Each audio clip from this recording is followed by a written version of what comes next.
गैर मुस्लिमों के पास बड़ा पैसा है। अल्लाह फरमाता है अल्हाकुमुत तकासुर हत्ता ज़ुरतुमुल मकाबिर कल्ला सौफ़ा तअलमून सुम्मा कल्ला सौफ़ा तअलमून। फरमाता है तुम्हें गाफिल रखा माल की ज्यादा तलबी ने, यहाँ तक कि तुमने कब्रों को मुंह देख लिए।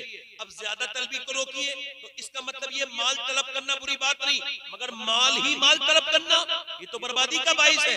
हुजूर अलैहि सलाम इरशाद फरमाते हैं अगर आदम की औलाद को एक जंगल भर के अल्लाह हीरे जवाहरात सोना दे दे तो ये उसको ठिकाने लगा के दूसरे दिन दूसरे जंगल की तलाश में निकल जाएगा। इसकी खोपड़ी को सिर्फ कब्र की मिट्टी भर सकती है, कितनी भी दौलत दे दो ये मुतमईन नहीं हो सकता। और इसका मालिक और खालिक कहता है कि बर्बादी कैसे बनती है, वो कहता है अल्हाकुमुत तकासुर हत्ता ज़ुरतुमुल मकाबिर। तुमने गाफिल रखा माल की ज्यादा तलबी ने, यहाँ तक कि तुमने कब्रों के मुंह देख लिए।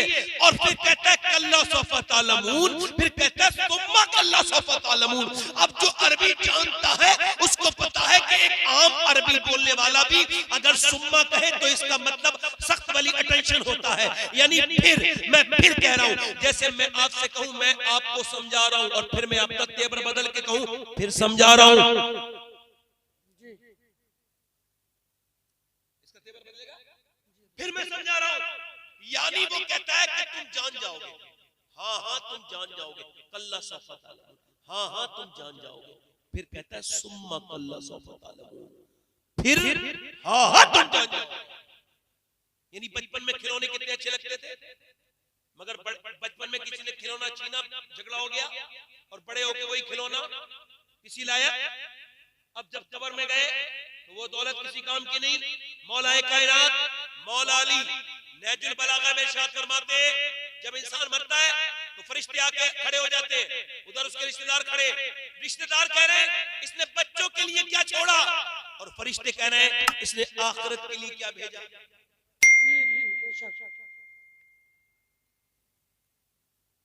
इसका मतलब ये इंसान अपनी पैदाइश को समझ नहीं सकता कि अल्लाह ने इंसान को बेटे कहा जा रहा है, ए बेटा ठीक है नहीं, आप अगर बैठ के सुनेंगे तो मुझे ज्यादा अच्छा लगेगा, अगर पैसे नहीं देंगे तो ज्यादा अच्छा लगेगा। ऐसे नजराने को मना नहीं करना चाहिए, वो हदीस मेरे पास है, मैंने एक हदीस बयान की थी। हुजूर ने फरमाया जो तुम्हें खुशी से दे उसे ले लो, वरना ऐसा ना हो तुम भीख मांगो तो लोग तुम्हें पैसे उस वक्त पैसे नहीं दे, ऐसा हो रहा है। तो यहीं से किसी मौलाना का फोन आया था मेरे पास, बोले आपने वो हदीस कहाँ पढ़ी थी, मैंने कहा फिल वक्त तो दिमाग में नहीं है, तो उस वक्त तो नहीं दिया मेरे पास।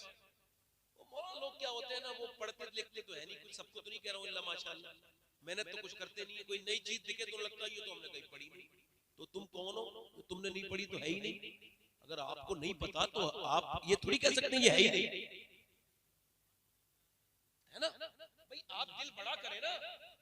कोई कितना भी ईमान का कमजोर इंसान हो किसी ऐसी बात को हदीस नहीं कह सकता जो हदीस रसूलुल्लाह है ना भाई। अगर कोई ये कह दे कि मैंने तो नहीं पढ़ी, इसका मतलब अगर आपको अदम इल्म है तो इसका मतलब ये नहीं चीज है ही नहीं। अब समझिए बात को, मैं जो बात आपसे अर्ज कर रहा था, जो मैं आपसे अर्ज कर रहा था कि अब ये कोई दानिश्वर तो बताएगा नहीं इंसान को अल्लाह ने क्यों पैदा किया, ये सुबह शाम ये दिन रात ये क्यों अल्लाह ने पैदा किए, और ये जमीन और आसमान की तख्लीक की इंसान तो इंसान को नहीं बता पाएगा। इमाम मालिक कहते हैं इंसान एक बार पैदा नहीं होता, दो बार पैदा होता है। अब बताइए इमाम मालिक मदीने में बैठ के ये बात कह रहे हैं कि इंसान दो बार ही पैदा होता है, एक बार तो तब जब माँ के पेट से पैदा होता है, एक बार वो जब ये समझ जाए कि अल्लाह ने उसको क्यों पैदा किया है तो वो उस दिन भी पैदा होता है। इसका मतलब ये जब वो ये शिनाख्त कर जाए। अब मगर अफसोस ये कि आंखें तब खुलती हैं जब आंखें बंद होने वाली होती हैं, तो कोई उससे फायदा होता नहीं। अब जरा गौर करें अल्लाह ने इंसान को क्यों पैदा किया, तो वो फरमाता है मैंने इंसान को अपनी इबादत के लिए और आजमाइश के लिए पैदा किया, इम्तिहान के लिए। और ऐसा नहीं, इमाम गजाली कहते हैं ऐसा नहीं कि सुबह हो गया इम्तिहान तो शाम नहीं होगा, शाम को भी इम्तिहान है, सुबह को भी। ऐसा नहीं कि सोने से पहले इम्तिहान था तो जागने से पहले इम्तिहान नहीं है, तब भी इम्तिहान है। इस दुनिया में वो इंसान बड़े परेशान रहता है जिसे दारुल अमन समझने लगे। हाँ सैयदना मौला कायनात नहजुल बलागा में इरशाद फरमाते हैं दुनिया में सुकून ढूंढना अक्लमंदों की अलामत नहीं, सुकून तो आखिरत में है। मौला अली फरमाते हैं दुनिया गुजरगाह है, क्या है बोलो, नाजुल बलागा सुन्नियों वाली पढ़ रहा हूं। मौलाली फरमाते हैं ये जो दुनिया है गुजरगाह है, ये ठहरने का मकाम नहीं, ठहरने की जगह आखिरत है। और आखिरत जाने के लिए दुनिया में सफर सफर है, सफर सफर है। मैं यहाँ पे तुम मुसाफिर हो, यानी तुम रुक नहीं रहे हो, ना सुबह रुक रही है, ना शाम रुक रही है। मेरे नबी फरमाते जब दिन निकलता है तो ऐलान करता हुआ निकलता है, ऐ इंसान तुझे जो करना हो वो कर ले, मैं आज निकला हूँ, आज के बाद नहीं निकलूंगा। हुजूर अलैहिस्सलाम इरशाद फरमाते हैं, मेरे नबी पाक इरशाद फरमाते हैं कि जब जन्नती जन्नत में अल्लाह की नेमतों में होंगे और जब वो नेमतें जन्नत की देखेंगे तो उनको एक अफसोस होगा। अब मुझे बताओ जन्नत में कोई अफसोस हो सकता है? जन्नत में कोई अफसोस नहीं, अल्लाह की नेमतें हैं, अल्लाह की रहमतें हैं। जन्नत कैसी सुभान अल्लाह जगह है, जन्नत जन्नत है। अल्लाहु अकबर। हुजूर फरमाते अल्लाह से जन्नतुल फिरदौस मांगो। अब जरा गौर करो, तवज्जो करो, मैं आपसे अर्ज करता हूं, जन्नत में अफसोस होगा जन्नतियों को जब वो अल्लाह की नेमतें देखेंगे तो वो अल्लाह की बारगाह में अर्ज करेंगे, ऐ मालिक हमें बड़ा अफसोस है, काश जो वक्त हमने चौराहे पे बैठ के फालतू खराब किया, जो इधर उधर खराब किया, उसमें तेरा जिक्र कर लिया होगा। बताइए जन्नत में इसका अफसोस है। इमाम शाफी कहते हैं वक्त तलवार है। क्या है बोलो, इसको समझो जरा, वक्त क्या है? फरमाते हैं ये वक्त तलवार है, या तो इससे तुम काट दो या ये तुम्हें काट देगा। इसका मतलब ये जो वक्त को बर्बाद कर रहा है एक दिन वक्त उसे बर्बाद करके छोड़ेगा, वक्त उसको बर्बाद करके छोड़ेगा। इंसान ने समझ लिया कि यूं ही पैदा हुआ हूं, यूं ही उसके बाद जिंदा ऐसे मर जाऊंगा, उसके बाद कहानी खत्म है। नहीं नहीं, इमाम गजाली के सामने एक आदमी ने एक बच्चे को मारा तो आपने कहा यार तूने बड़ा जुल्म किया, बच्चे को मारा। ये अभी 5 साल का बच्चा ही तो है। 5 साल का बच्चा है मगर हजारों साल लाखों साल पुरानी रूह पे तूने हाथ रख दिया। मेरी और आपकी रूह लाखों साल पुरानी है, जिस्म तो नया है, किसी का 35 साल पुराना है, किसी का 36 साल पुराना है, किसी का 37 साल पुराना है। और ये क्लाइमेट उस क्लाइमेट में शूट नहीं करता। आप जो यहाँ जिंदा है, अभी आसमान के थोड़ी आप सफर करेंगे ऊपर, आपको सुकून नहीं हो सकता। ये बॉडी आपकी इसी आलम के लिए बनाई गई है। इसका मतलब क्या है? इसका मतलब यह है इंसान को अल्लाह ने जो बनाया दुनिया में जो भेजा आजमाइश के लिए। यानी फजर के वक्त है, फजर की नमाज का वक्त है, अजान हो गई, एक सख्त किस्म की सर्दी पड़ रही है और सर्दी से बाहर लिहाफ के बाहर को हाथ करने का दिल नहीं करता है। और एक नौजवान मेरा लेटा हुआ है और वो नौजवान मेरा भाई लेटा है, ऐसे ही एकदम अजान की आवाज आई। जैसे ही अजान की आवाज आई वैसे ही उसकी आंख खुल गई। उसके ईमान ने कहा उठ चल नमाज पढ़ ले, मगर नफ्स ने कहा नहीं नहीं अभी सर्दी बहुत हो रही है, अगर जाओगे तो बाहर ठिठर जाओगे, तुम्हें जो है आवाज बड़ी परेशान करेगी, बाहर ही जाओगे ना तुम तो तुम्हें बड़ी तकलीफ सर्दी करेगी, तुम नहीं निकलो। उसका नफ्स कह रहा है सो जा, उसका ईमान कह रहा है उठ जा, जाग जा, चल नमाज पढ़ ले। उसका नफ्स कह रहा है सो जा, ईमान कह रहा है जाग जा। नफ्स हार गया, ईमान जीत गया। मेरे नबी फरमाते अल्लाह फरमाता है, हदीस कुदसी है, अल्लाह फरमाता है मैंने इंसान को पैदा किया तो उसके साथ अपने दुश्मन नफ्स को भी पैदा किया। यानी मेरा और आपका नफ्स ये मेरा भी दुश्मन है और ये अल्लाह का भी दुश्मन है और ये हमें जहन्नम की तरकीबें लगाता रहता है। अब ये कह रहा है सो जा, मगर ईमान वाले ने लिहाफ फेंक दिया नौजवान ने और जाके ठंडे पानी से वुजू किया। उसने ठिठरते हुए और फिर मस्जिद में जाके अपनी पेशानी अल्लाह के सामने रगड़ी। जैसे ही रगड़ी फरिश्तों ने आवाज दे दी कि आज ये बंदा अपने नफ्स पर कामयाब हो गया और इसने पहली नफ्स पर फतह पा ली। नारे तकबीर, नारे रिसालत, मसलके आला हज़रत। पहली कामयाबी इसने हासिल जल्दी बोलो कर ली। अब इसके बाद ये निकला, तवज्जो है, इसके बाद ये निकला अपने घर आया मस्जिद में नमाज पढ़ने के बाद, और जैसे ही अपने घर आया अपने घर से बाहर को जा रहा था, इसने देखा एक लड़की जा रही है। लड़की बेहुदा है, बेगैरत है, बेशरम है, बेहया है, बड़े खराब लड़की, मनहूस माँ की कोई मनहूस औलाद है। उसने कपड़े बड़े खराब पहन रखे, कपड़े पे जिस्म उसका जो है वो चिपका हुआ है और वो फिटिंग का लिबास पहनी हुई है। इसने पहली बार देखा और जैसे ही देखा नजर नीचे कर ली, पहली नजर माफ है और पहली नजर से कोई फितना भी भी नहीं होता, आपकी मालूमात के लिए बता रहा हूँ। दूसरी नजर ही बर्बादी की तरफ लेके जाती है। ये जो जिना के करीब न जाओ, इसका मतलब ये न देखो आंखों से। एक बार तो नजर माफ है, मगर दूसरी बार उसका नफ्स कह रहा है देख ले, भौंकने लगा कुत्ता, देख ले, इसने कहा नहीं देखूंगा। फिर कुत्ते ने भौंक के कहा नफ्स ने अंदर से, देख ले, इतनी हसीन लड़की फिर नहीं मिलेगी, इसने कहा नहीं देखूंगा। मेरे नबी का फरमान है, आंखों का भी जिना जिना होता है, आंखों का भी जिना जिना होता है। यानी आंखों से कोई चीज बुरी देखना, ये आंखों का जिना है। इसका मतलब आप समझ रहे हैं, यानी आपने कोई चीज आंखों से देखी और आपकी आंखें कयामत के दिन आपके खिलाफ गवाही देंगी। अल्लाह अल्लाह। असल में नौजवानों को और बुजुर्गों को हमारे इसका शऊर नहीं कि किस तरह से तकरीर को सुनना चाहिए। हमारे इस इलाके में तो खास तौर से यहाँ तो वही हंसाने की मजाक की बातें होती हैं, लोग उनको तकरीर समझते हैं, इधर की बात कर दी उधर की। भाई हमने तो अल्लाह को दिखाना, इस वजह से हमने तो वही बात करनी है जो आपके फायदे की है ना भाई। मेरी बात गलत तो नहीं लग रही आपको? मैं जरा थोड़ा सा इधर रहता नहीं हूँ अपने इलाके में, आता ही नहीं। ये तो हमारे गांव के रिश्तेदार हैं, इन्होंने फोन किया तो मैं आता नहीं, क्योंकि हमारे तरफ का जो माहौल है अजीब सा माहौल है। यहाँ हंसने खेलने कूदने को तकलीफ समझते हैं। वो ये समझते हैं कि ये मजाक जितनी अच्छी कर ली ना, जितना मुंह फैला दिया उतना अच्छा मौलाना है। हालांकि खुदा की कसम मौलाना वो हो ही नहीं सकता, पढ़ा लिखा हो सकता है। जो कुरान ने ये कहा आलिम वो नहीं जिसके पास डिग्रियां हैं, नहीं। उसने कुरान ने ये कहा इन्नमा यख्शल्लाह मिन इबादिहिल उलमा, जो डरते हैं वही आलिम। बेशक बेशक। अब अगर चाहे डिग्रियों के तो अंबार लगे हो और खौफे खुदा दिल में नहीं, तो वो आलिम नहीं है, पढ़ा लिखा है।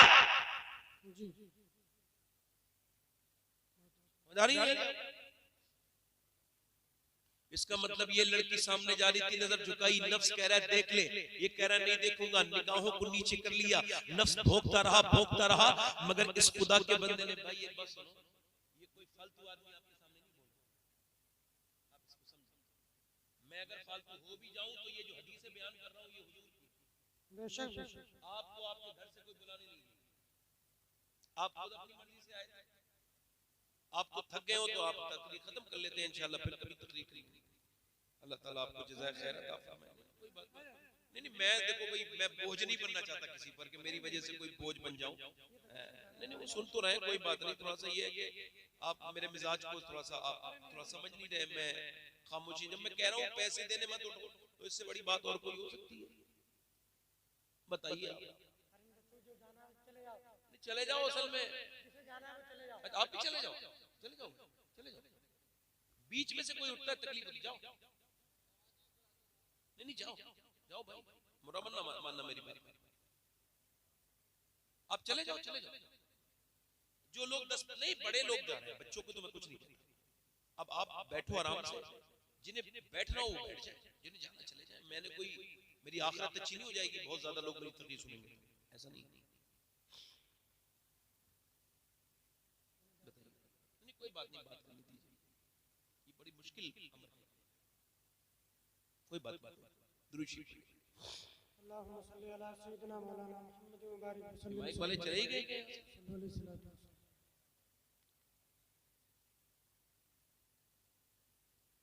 खैर, मैं ये अर्ज कर रहा था कि उसने अपनी निगाहों को रोका और अपनी नजर उठा के नहीं देखा। मतलब ये कि वो कामयाब हो गया। एक पड़ोसी मुल्क में एक लड़का गाने गाता था, नौजवान लड़का था, गाना गाता था। 16 साल की उम्र में एक जगह फेमस हो गया। उसने एक मर्सिडीज गाड़ी जीती, यानी 1 करोड़ से ज्यादा महंगी गाड़ी। उसके बाद दूसरी गाड़ी जीती, तीसरी गाड़ी जीती, चौथी गाड़ी जीती। एक शहर दूसरे शहर, उसको इतना उरूज मिला कि उसने अपने उस जो है वो गाने से पूरी दुनिया का टूर किया और उसको दिरहम में, यूरो में, पाउंड में और डॉलर में पैसे मिले। लाखों अरबों रुपया कमाया। एक घर एक जगह कमाया, एक जगह दूसरे शहर में दूसरा घर बनाया, 2 घर उसके तामीर हो गए, अपनी मर्जी से 19 साल की उम्र में शादी कर ली और फिर बच्चे भी हो गए। 23 साल की उम्र में गाना गा रहा था, गाना गाते गाते गाते गाते जमीन पे गिर गया। जब होश आया तो अस्पताल में था, चेकअप हुआ तो पता लगा दोनों गुर्दे फेल हो गए। अब जब गुर्दों की धुलाई शुरू हुई, जिसको कहते हैं जो है वो, जब वो डायलिसिस शुरू हुआ, डायलिसिस मतलब गुर्दों का पूरा पानी, खून इंसान का निकाला जाता है, उसके बाद फिर उसको जो गुर्दे काम करते हैं उससे मशीन से काम लिया जाता है। एक लड़का मुझे मिला था, रात भी मिला था एक लड़का रात के प्रोग्राम से पहले, और इससे पहले भी एक लड़का मुझे मिला था जो है वो यहाँ पे उत्तराखंड में। तो उसकी ये नस जो थी ये फड़क रही थी, अप डाउन कर रही थी, मोटी हो गई थी। मैंने पूछा क्या हुआ? कहने लगे, रो के कहने लगा, मेरी 25 साल उम्र है, मेरे दोनों गुर्दे खराब है और ये हर हफ्ते मेरे डायलिसिस होता है और मेरे बाप की जमीन भी बिक गई, मेरा बाप कर्जदार भी हो गया, मगर मेरे दोनों गुर्दे ठीक नहीं हो पाए, मेरे लिए दुआ कर दीजिए। आप में कितने लोग ऐसे बैठे हैं जिन्होंने कभी अपने गुर्दों पर 2 रकात नमाज पढ़ी हो? अल्लाह तेरा शुक्र है जो आज तक मेरे गुर्दे खराब नहीं हुए, अल्लाह तेरा फजल है जो आज तक मेरे गुर्दे ठीक है। अस्पतालों में जाके देखिए कैसे कैसे लोग परेशानी के आलम में हैं। कश्मीर में मेरे पास टेलीफोन आया कि वो वहां पे आपको जम्मू में तकरीर करने के लिए आना। मैंने कहा मेरे पास वक्त नहीं। कहने लगे जो आपकी तकरीर सुनना चाहते हैं इनका आखिरी वक्त है, इनको कैंसर है, और इनसे पूछा गया आखिरी ख्वाहिश कोई हो तो बताओ। तो उन्होंने कहा मैं उनकी तकरीर सामने आमने सुनना चाहता हूँ। मैंने कहा ठीक है। मैं गया तो कमरे में मेरी उनसे मुलाकात हुई, उनका अब तो इंतकाल हो गया, मोहम्मद सलीम नाम था उनका। मैंने पूछा सलीम भाई क्या हाल है? कहने लगे अल्लाह का बड़ा शुक्र है। मैंने कहा मैंने सुना आपको कैंसर है? कहने लगे कैंसर की वजह से अल्लाह का शुक्र है। मैंने कहा कैसे? कैंसर की वजह से? कहने लगे सैयद साहब डॉक्टरों ने 2 महीने पहले लिख के दे दिया कि तुम, वो डॉक्टरों ने मुझे 2 महीने पहले लिख के दे दिया कि तुम 4 महीने के बाद मर जाओगे। तो मैं अब उसका शुक्र अदा करूं। कुछ लोगों को एक्सीडेंट से मौत हो जाती है, कुछ को दिल का दौरा पड़ के मर जाते हैं, कुछ अचानक गिर के मर जाते हैं, मगर मेरे अल्लाह का कितना करम है कि मुझे उसने 2 महीने पहले 3 महीने पहले बता दिया। तो कम से कम मैं अपने रब के सामने रो लूंगा, अपने गुनाहों की तौबा कर लूंगा। चूंकि कहने गुनाह बहुत किए हैं, गुनाह याद आते हैं। 2 महीने के बाद एक अंधेरी कब्र में जाऊंगा, एक अंधेरे कमरे में मेरा दम घुटता है, कब्र में जाऊंगा, पापी हूं, तो उससे यही कहता हूं मालिक गुनाह बड़े किए हैं, मुझे माफ कर देना। कह लगे बगैर कैंसर के भी नमाज पढ़ी थी, मगर जब से कैंसर के बारे में सुना है तब से जब नमाज पढ़ी है लगे अब तो सजदों में बड़ा मजा आता है। जब नमाज पढ़ता हूँ तो आंखें डबडबाने लगती हैं और कांप के कहता हूँ मालिक 2 महीने के बाद अब तो उसका इंतकाल भी हो गया, मेरी उम्मीद है कि अल्लाह ने उसे जरूर बख्शा होगा। क्योंकि अल्लाह जब किसी पर फजल फरमाता है, करम का इरादा फरमाता है, तो हुजूर फरमाते हैं उसे मरने से पहले तौबा की तौफीक देता है, उसके अमाल ठीक होने लगते हैं।